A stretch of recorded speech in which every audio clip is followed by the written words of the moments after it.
Bus stop లో bus వచ్చిందంటే చాలు ఆత్రమాత్రం మురుకుడు నూకేసుకునుడు సీట్ల కోసమే కిటికీలకెంచి దస్తులు కండువాలేస్తుంటారు కొందరు. ఇక బస్సు కదిలినాకుంటది అసలు కథ. కూసునే కాడ శితం పంచాదులు, ఆడాడ కొట్లాటలు కూడా అవుతున్నాయి.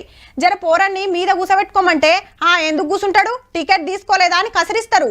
ముందు నేనొచ్చిన దిగేదాకా ఇది నా సీటే, నువ్వెవరు లెమ్మనటానికి అని గదిరిస్తారు కూడా. అయితే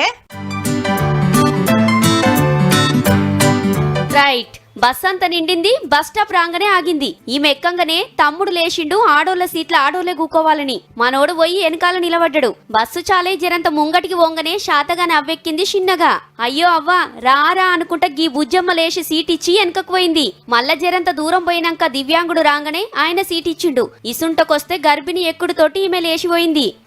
ఆడోళ్ళు నిలబడితే మనం ఎట్లా కూకుంటామని తమ్ముడు ఈమెకి సీట్ ఇచ్చిండు. మస్తుందిలే బడిల బస్సు ప్రయాణం. కరీంనగర్ జిల్లా మల్లాపూర్ సర్కార్ బడిలా గింత సక్కటి పాఠం చెప్పిండ్రు పోరలకు. బస్సులో ఎవలకు సీట్ ఇయ్యాలి, ఎవలతోటి ఎట్లా మెస్లాలనేది పిల్లలకు ఎరక చేసిండ్రన్నట్టు.